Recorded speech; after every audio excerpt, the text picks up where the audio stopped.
My son told me I was too old to take his children to Disneyland. Too old, and it would be too much responsibility. I didn't argue. I just made a phone call that would change everything. The text came through at 7,058 on the morning of March 4th. I was sitting at my kitchen table with my second cup of tea, reading the newspaper like I always do. The phone buzzed. I recognized Daniel's name on the screen and smiled. We hadn't talked in almost 2 weeks, so I thought maybe he was finally taking me up on my offer. I had offered to take my grandchildren to Disneyland. Lucas is 6, Maya is 8. They're wonderful children, bright and full of energy. I thought a week in the park would be a beautiful memory for all of us. I mentioned it to Daniel at his birthday dinner back in February. He said he'd think about it. This was his answer. "Mom, you're too old for this. It's too much responsibility." I read it 3 times. Then I set the phone down on the table face up. The tea had gone cold. I sat there for a long minute letting the words settle. They landed somewhere deep, in a place I hadn't visited in years. That quiet ache that comes when someone you love tells you what they really think of you. Daniel is 42 years old. He's a marketing executive with a corner office and a company car. He has a beautiful house near the park with his second wife, Vanessa, and their 2 children. He has never once asked me for help since he remarried. He's never needed to, but this wasn't about help. This was about being wanted. I wanted to be wanted. I could have called him. I could have argued. I could have explained that I walk 3 miles every morning, that I still garden in the summer, that I drove to Sacramento and back in a single day last fall. But I've learned something in 68 years. Arguments don't change minds. They just give people more time to feel right about their own decisions. So I said nothing. Instead, I opened my contacts and scrolled down to a name I hadn't called in almost a year. Rachel Whitfield, my ex-daughter-in-law, Daniel's first wife. The divorce was 11 years ago. It wasn't ugly, which is rare. They just grew apart. Daniel wanted the corporate ladder. Rachel wanted a simpler life. They split the assets cleanly, and the kids stayed with her. 2 boys, Ethan, who is 16 now, Liam, who is 14. I maintained a quiet relationship with Rachel over the years. Birthday cards, Christmas phone calls, the occasional lunch when she was in my part of town. She never asked me for anything. She never had to. I gave freely because she was good to my son and good to her boys, and that kind of decency deserves recognition. The phone rang twice before she picked up. "Margaret?"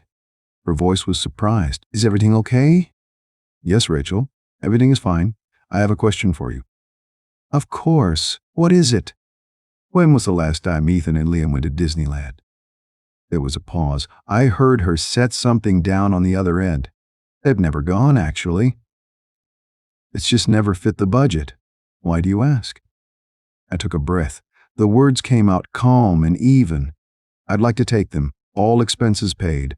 Flights, hotel, park tickets, a full week. If you're comfortable with that." Silence. Then a soft laugh that sounded like it might turn into tears. "Ha ha ha ha ha ha ha ha. Margaret, that's incredibly generous. They'd be over the moon. But are you sure? That's a lot of money." "I'm sure," I said. "I have my pension. I'd budget carefully. And I have something to prove." She didn't ask what I meant by that. She was smart enough not to. "March break," she said. "April, the 8th through the 12th. I'll book everything." "Margaret," she said, and her voice cracked a little. "Thank you. Genuinely, thank you." I hung up the phone and sat in my kitchen for a long moment. Outside, the morning sun was working its way across the lawn. A neighbor waved as she walked her dog. I waved back. Then I looked at Daniel's text again. That one sentence, typed in haste, meant to dismiss me. "Mom, you're too old for this. It's too much responsibility." "You said I was too old, Daniel. We'll see." As I hung up the phone, I realized I had just set something in motion that Daniel would never see coming. But I had no idea how far it would go. If this story moves you, please subscribe to Revenge Stories. Now, where was I? Right. The plan. I sat at the kitchen table with Daniel's text still glowing on my phone. A neighbor waved as she walked her dog. I waved back like nothing was wrong. Then I turned off the screen and started thinking about everything I'd given that boy. When I say everything, I mean everything. Daniel was 17 when he told me he wanted to go to a private university. Out-of-state tuition, $40,000 a year. I was a school teacher. I didn't have that kind of money lying around. But I had savings. I had a pension I had been building for 30 years. And I had a son who looked at me with those hopeful eyes and said, "Mom, this is my dream." So I emptied my savings account, every single penny. $40,000 went to tuition that first year. And then again the next year. And again the year after that. In total, I paid $40,000 out of pocket for Daniel's education. That's not including books or housing or the meals I sent money for when he said he was broke. I never asked for a cent back. I never would have. That's what mothers do, right? 5 years later, he announced he was marrying Rachel. She was a sweet girl, a counselor at the high school across town. They were young, but they were in love, and Daniel wanted a wedding his friends would remember. I gave him $15,000 for that wedding. That was my contribution. The venue, the catering, the photographs. I paid for it all without blinking. Rachel cried when she thanked me. Daniel just nodded and said he'd make it up to me someday. He never did. Then the boys came, Ethan first, then Liam. I'd babysat every weekend for years. Not because I had to, because I wanted to. Daniel and I had a system. He would call me on Friday evening, sometimes Friday afternoon, and say, "Mom, something came up. Can you take the boys tonight?" And I would say yes. I always said yes. I would drive across town, pick up my grandsons, and bring them back to my house. I'd make them pancakes in the morning. I'd take them to the park. I'd read them stories at night. They were the best part of my week. Rachel and Daniel divorced when Ethan was 5 and Liam was 3. That was 11 years ago now. The divorce was messy, the way divorces are. Daniel moved on quickly. Within 2 years, he married Vanessa. That was when things started to change. I remember the first time I noticed it. Vanessa hosted a birthday dinner for Daniel at their new house. I arrived with a homemade apple pie, the one he'd always asked for as a kid. Vanessa took the pie, smiled her thin smile, and said, "Oh, we've already got dessert, Margaret. But thank you." Then she placed my pie on the counter, not even in the kitchen, so the plastic wrap got warm and the crust went soft. It sat there untouched all night. The next morning, Daniel texted me a picture of the pie in the trash. Wasted. He thought it was funny. Vanessa had her own parents, you see. Her mother, Carol, and her father, Don. They lived 20 minutes away. Suddenly, they were the grandparents. They got the holiday invitations. They got the Sunday dinners. They got the school pickups. Carol would post photos of herself with Lucas and Maya at the aquarium, at the pumpkin patch, at Disneyland. Disneyland. She took them there 3 times a year, and I never even knew when they were going. Vanessa's charm was that she was never mean to my face. She was just conveniently forgetful. "Oh, I thought you were too tired, Margaret. We didn't want to bother you. Carol already had it covered, so it would have been redundant." Everything soft, everything sweet, everything designed to quietly push me out. And Daniel? Daniel never said a word. He let his new wife steer the family away from me. He let her parents become the grandparents. And he let me fade into the background of his children's lives. I didn't complain. That's not who I am. I just watched. I watched from the sidelines as my son built a new life that didn't include me. I watched my grandchildren grow up through photographs I had to ask for. And I kept helping, I kept giving, because that's what I've always done. But sitting at that kitchen table, on the morning of March 4th, I realized something I should have realized years ago. Daniel didn't see me as his mother anymore. He saw me as a liability, an obligation, an old woman who needed to be handled carefully and then put away. I had given Daniel everything. His education, his first wedding, years of my time, my love, my energy. And what did I get in return? A text message saying I was too old. One sentence that told me exactly where I stood in his life. Nowhere. I looked at my calendar. April 8th through the 12th. I had the dates picked out already. I picked up my phone again. This time, I wasn't calling Daniel. I had given my son everything, and now I was about to show him what that generosity was worth when it was withdrawn. The next morning, I woke up at 6, the way I always did, and made myself a pot of coffee before the sun was even thinking about rising. I sat at the kitchen table with my laptop and a small spiral notebook, the same kind I had used for 30 years as a teacher when I was planning my lesson plans. Old habits die hard, but this wasn't a lesson plan. This was a demonstration. First, I checked my numbers. My pension came in on the first of the month, $3,200 deposited right on schedule. I had been setting aside money for months, a little here and a little there, skipping the occasional restaurant meal and the new pair of shoes I had been eyeing. By the time March rolled around, I had just over $7,000 sitting in a savings account that Daniel didn't know existed. It never bothered to ask about my finances anyway. And that was going to be his problem. I booked the flights first, 2 adults and 2 teenagers, leaving out of Ontario International Airport on the morning of April 8th, returning on April 12th. The airline charged me a little over $1,200 for all 4 of us. I typed in my card number slowly, deliberately, thinking about how Daniel had never once asked me if I could afford anything. He just assumed I was too old for it. Well, next came the hotel. I found a place near the Disneyland Resort, a clean little family-style hotel on Harbor Boulevard, only a 10-minute walk to the park entrance.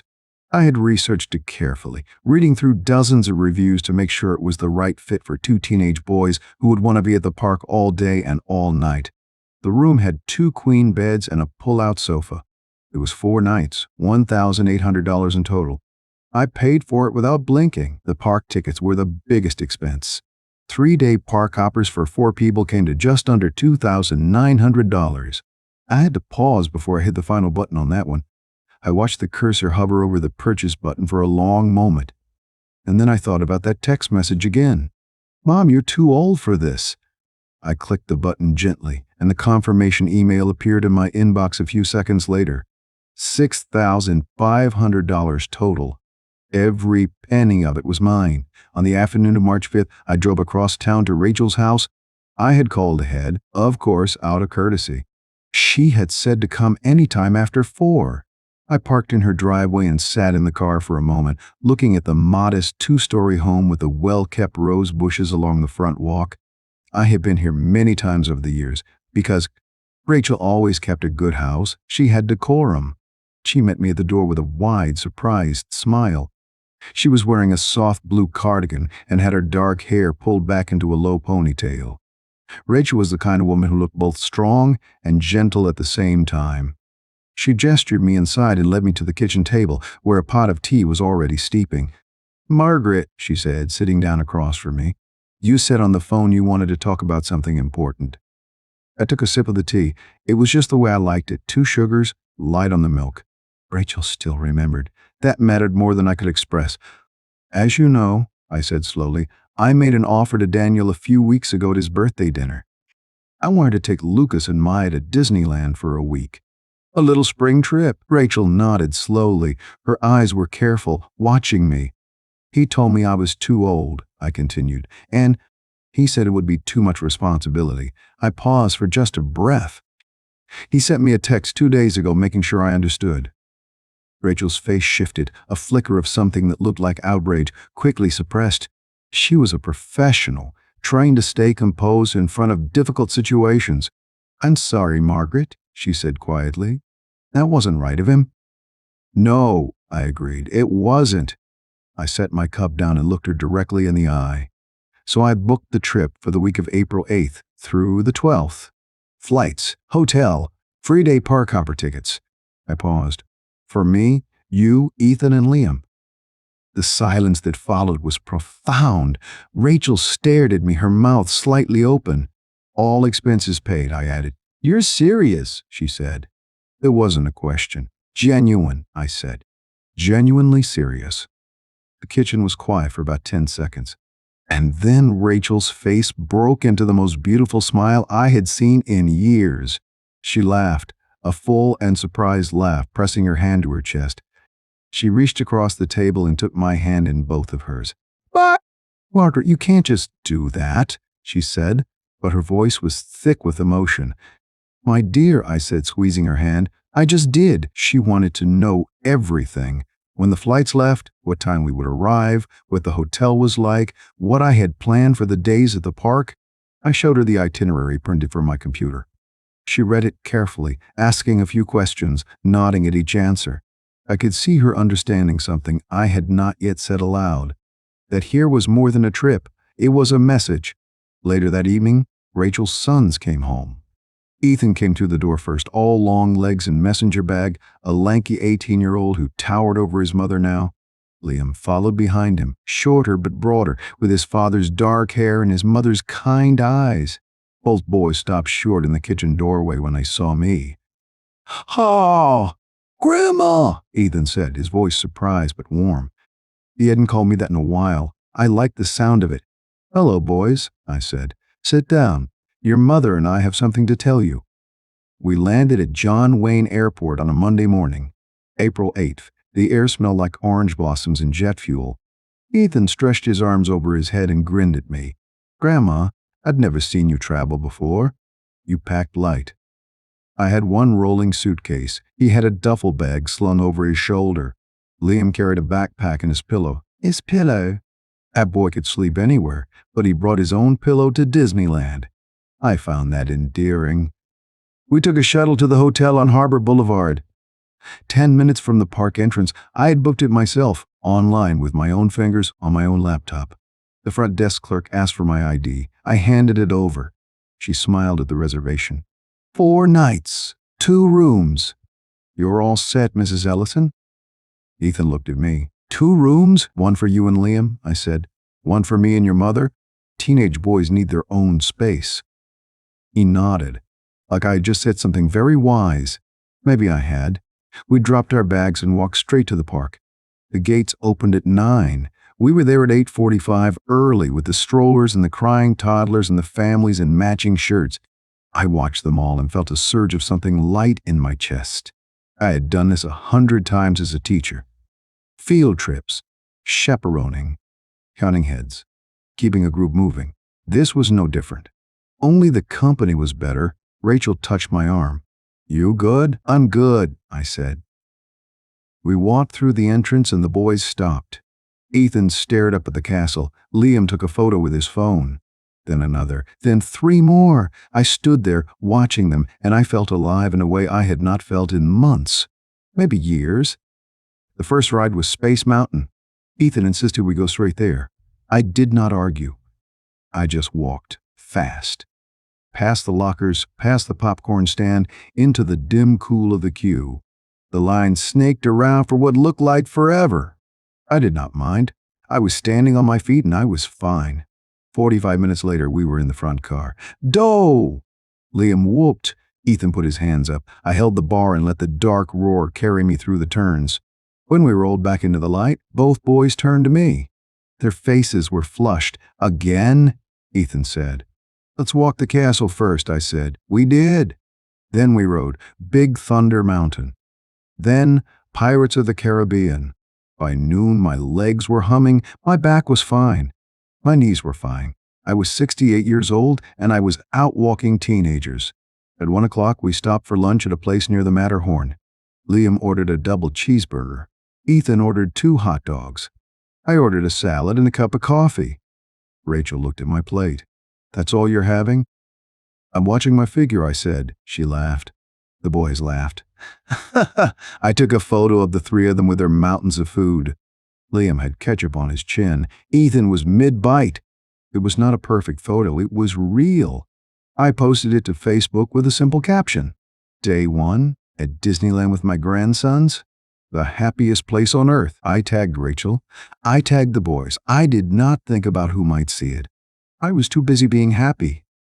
The crowd swelled in the afternoon. Strollers everywhere. Groups of teenagers in matching birthday shirts. I steered us through the chaos with steady hands. I knew the park.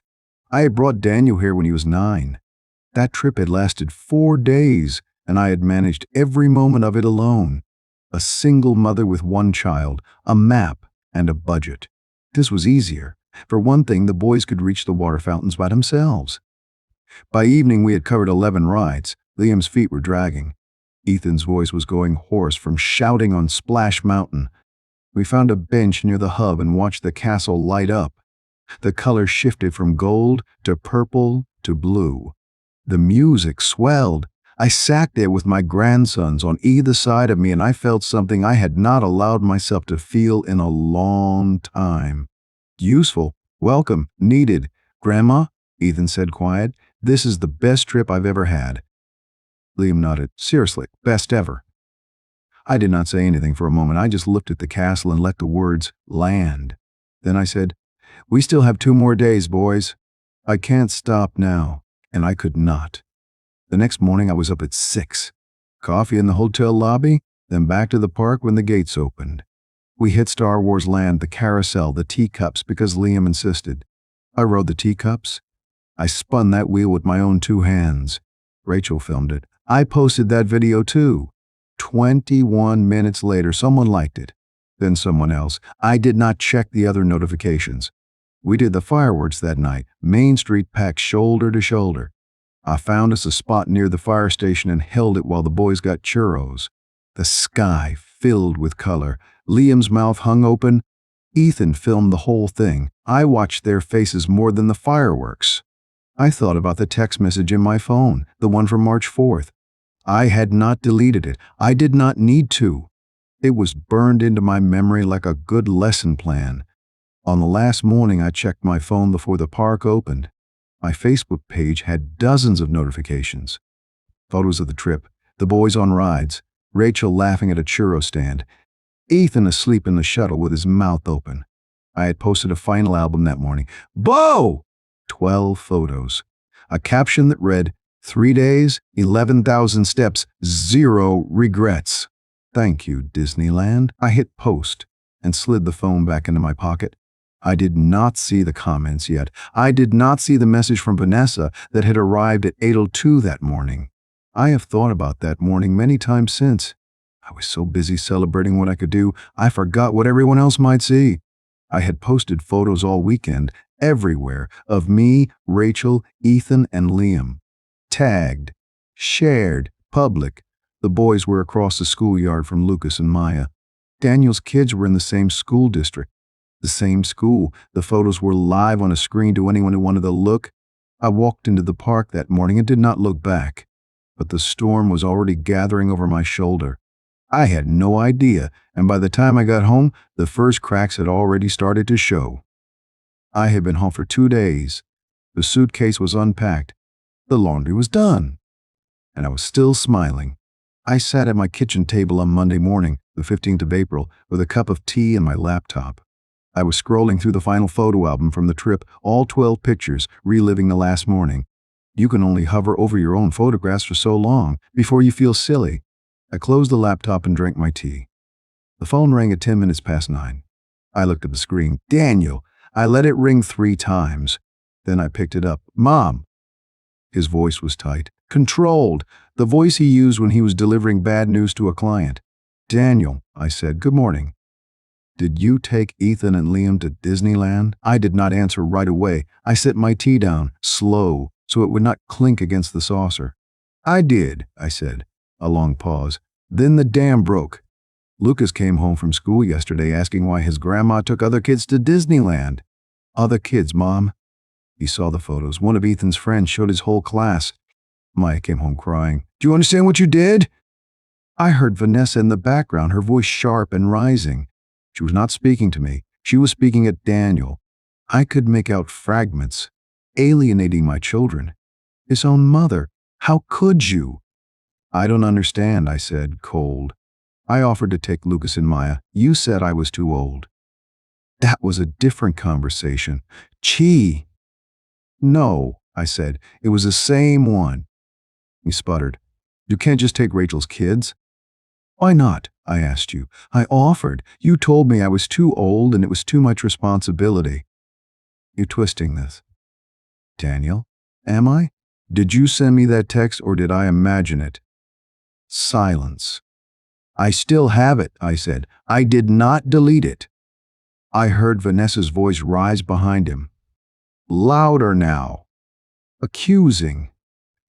Daniel's tone changed. He was panicking. He shuffled the phone, covered the speaker, muttered something I could not understand. Then he was back. Vanessa wants to know why you would do this. She wants to know what we did to deserve this. I let the question sit there. I took a slow sip of my tea. She wants to know, I repeated. Yes. Vanessa has not spoken to me since Christmas, I said. She took her parents to the lake house for Thanksgiving. She posted pictures, 47 of them. You were in most of them. That's not. And you told me I was too old. Mom, that came out wrong, Daniel. I am 68 years old. I walked 11 miles in one day at Disneyland. I carried my own luggage. I rented the car. I planned every reservation, and I had a wonderful time. His voice cracked. But those aren't my kids. No, I said. They are, though. They're your sons. Silence. They've always been your sons, Daniel. You just stopped remembering. Vanessa yelled something in the background. I could not make out the words. I did not need to. Mom, Daniel said, you can't just... I hung up. Kay, I placed the phone on the kitchen table. I looked at it. The screen went dark. I did not feel angry. I felt weightless. Like I had set down a bag I had been carrying for years without noticing. I thought about Lucas and Maya, 6 and 8 years old. Sweet children. They did not understand what their father had done. They just knew that their grandmother went to Disneyland without them. And they wanted an answer, but that was not my problem to fix. I picked up my tea. It had gone cold. I poured it out and made a fresh cup. I sat back down at the table and I thought about Vanessa's voice, sharp, accusatory, biting at Daniel through the phone. I wondered what he would tell her. I wondered if he would tell her the truth, that he had looked at the message he sent me for 2 days before he ever called, that he was the one who said I was too old. The phone buzzed. A text. Daniel, that was a mistake. You have no idea what you've done. I read it twice. Then I typed back one line. I know exactly what I did. I took my grandsons to Disneyland. I did not send it right away. I held the phone in my hand. I let him wait. Exactly like he made me wait. 2 days. And then the message I already knew by heart, the one I had read and reread at the same table. I pressed send. Then I turned off my phone. I am not a cruel woman. I don't relish the thought of Lucas and Maya crying, but I am 68 years old, and I have learned the difference between a son who makes mistakes and a son who makes choices. Daniel made his choice on March 4th at 7:58 in the morning. Oh! I was just the one who let everyone see it. I sat in my kitchen and finished my tea. The house was quiet. The sun came through the window, and for the first time in months, I felt entirely at peace. The phone stayed dark. I did not turn it back on until the next morning. 42 missed calls, 21 from Daniel, 18 from Vanessa, 3 from an unknown number, 1 voicemail. I listened to the first one. Daniel, desperate. Mom, we need to talk. Vanessa won't speak to me. Lucas keeps asking why you took Ethan and Liam. Please call me back. I did not listen to the rest. I made myself breakfast. I sat in the quiet, and I let him wait. He had told me I was too old to be useful, too old to matter, too old to touch his precious new life. But the photo showed the truth. The boys, the smiles, the 11 miles, and the husband, the father, the marketing executive who told his own mother she had aged out of his family. Daniel sputtered on the other end of the line. Ah! You can't just... I hung up, and I knew that was only the beginning. Rachel called me on the 1st of May. I was in the garden, pulling weeds from the rose bed when my phone buzzed on the patio table. 4, her name on the screen. I sat down before I answered. I have a story for you, she said. No hello? No, how are you? Just that. I'm listening, I said. She told me the whole thing. Daniel and Vanessa had been fighting for weeks. Not the quiet kind of fighting either, the kind that spills into hallways and car rides in the spaces between dinner and bedtime. She heard it from the boys mostly. Ethan came home from school and said he'd seen Daniel's car in the school parking lot at pickup. Daniel had been standing there, alone, watching the doors, waiting for his kids. Vanessa hadn't spoken to him in 3 days. The school, Rachel said, you know how it is? Word travels, word had traveled. The other parents, the teachers. The ones who saw the photos on Facebook. Margaret Ellison, 68 years old, walking 11 miles in a single day at Disneyland, her arms around two grinning boys who shared her last name. The caption had been simple. The best week of my year. No mention of Daniel.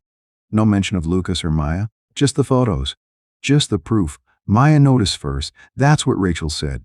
She was in the same classroom as a girl whose older brother played soccer with Ethan. The girl's mother saw the pictures. She showed her daughter. Her daughter told Maya at recess, "Your grandma took your cousins to Disneyland," she said. Maya came home and asked Vanessa. Vanessa asked Daniel, and Daniel had no answer. Because what answer was there? I offered. I was refused. I went anyway. With someone else's children, Maya asked again at dinner. Rachel didn't know the details, but she knew the shape of it. 6-year-old Lucas had started crying at the table, asking why Grandma took those other kids, asking why she didn't take them, asking if Grandma didn't love them anymore. Vanessa put down her fork. She looked at Daniel across the table. "You!" she said. "You told her she was too old." Daniel said nothing. "You told your mother she was too old to take our children to Disneyland," Vanessa said again, slower this time. And then she took her other grandchildren and posted pictures. And now our kids are crying at dinner because they think their grandmother doesn't love them. Daniel said she was making it a bigger deal than it was. Daniel said they could plan their own trip. Daniel said he'd been trying to protect everyone from the stress of it. Vanessa didn't say anything to that. She stood up. She cleared her plate. She took Maya by the hand and walked upstairs. Lucas kept crying. Daniel sat alone at the table. Rachel told me this part with a particular care. She said Ethan had been in the school office when he heard Maya walking past with Vanessa 3 days later. Maya was holding Vanessa's hand, asking why Daddy slept on the couch. Vanessa said something Ethan couldn't hear. "Hey," Maya asked again. Vanessa didn't answer. I sat in my garden, phone against my ear, and I let the weight of it settle. Not guilt, I checked. It wasn't guilt. It was the quiet satisfaction of being right, of being seen, of being, at 68, more capable than they had ever given me credit for. "I think you broke them," Rachel said. "No," I said. "I just showed them what they were missing." Rachel laughed. It was a good sound.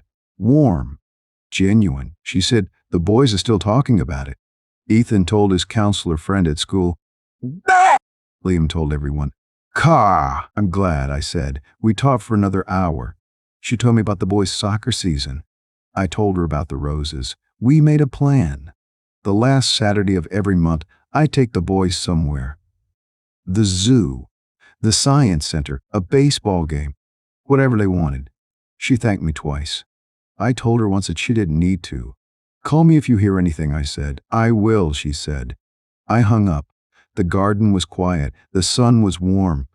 Somewhere across town, Daniel was sleeping on a couch. Vanessa was sleeping with her door closed. Hee! Maya was 8 years old, learning that grandmothers choose. And Lucas was 6. I went back to my roses, and I slept very well that night. No! July came. The heat sat on the garden like a blanket, and I spent my mornings in the shade with a glass of iced tea and my roses. Rachel called on the first Thursday of the month like she always did now. Neither of us said it was a schedule. It just was. "Daniel called me," she said. Her voice was careful. I figured he might. He wanted to know if I'd told you anything about him and Vanessa. She paused. I told him I didn't need to, that you had plenty of sources. Did he argue? He tried. I heard the small smile in her voice. Then he asked if you were okay. That stopped me. I set my glass down. He asked if I was okay. Word for word. Is Mom okay? Not how is she? Not what is she doing? Just whether you were functioning, I suppose. Months, I said. That's what it took for him to ask my ex-daughter-in-law if I was still breathing. We both laughed.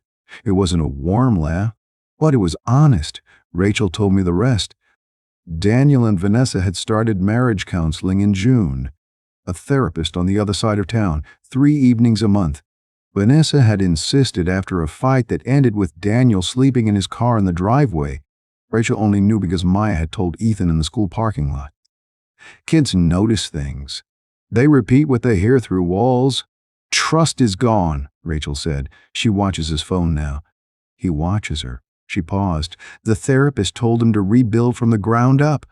Vanessa's words, not mine. And when did that stop being love? I don't know, she said, but I know what it looks like from the outside.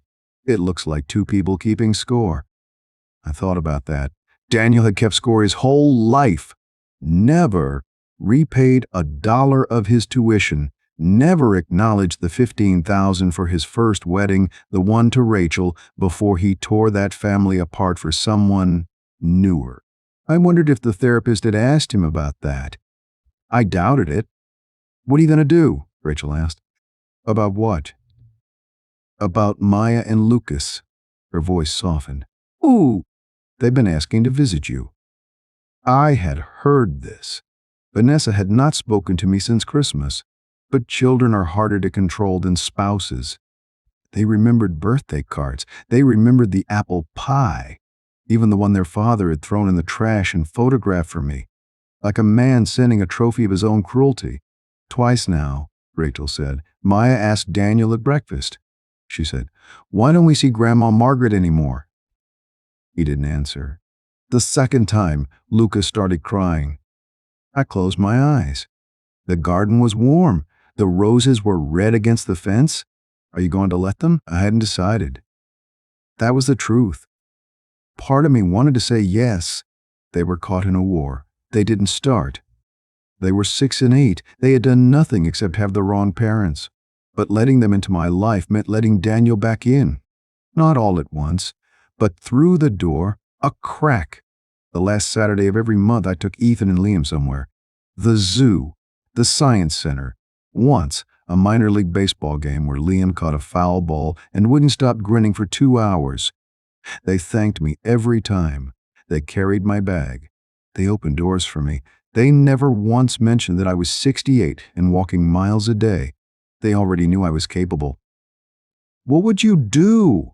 I asked Rachel. There was a long pause. Then she said, I'd keep the door open for the kids. Just an inch. And I'd make their father walk through it on his knees. I laughed. You were always the sharper one. No, she said. I was just the one who left. We talked for a few more minutes. She told me about her garden. I told her about my roses. Both of us pretending the people we loved most hadn't turned out to be strangers. The monthly outings went on. August, September, October. Ethan told me about his classes.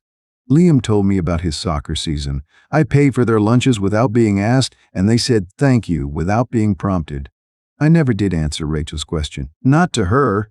Not to Daniel. Some doors you keep an inch open just to remind yourself you have the strength to hold them. Some doors you keep all the way closed because the air on the other side is poison. I sleep very well. That's still true. I don't hate Daniel. Hate is a heavy thing, and I've put down heavier loads. I am simply no longer standing in the way of his choices. He built his life. He built it away from me. He has to live in it. Respect is earned, not owed. I taught that in my classroom for 30 years. Turns out I had to teach it to my own son one last time. And the tuition for that lesson was a trip to Disneyland with 2 boys who never once told me I was too old. Thank you for listening. If this story reminded you of someone or someone you know, hit like and subscribe.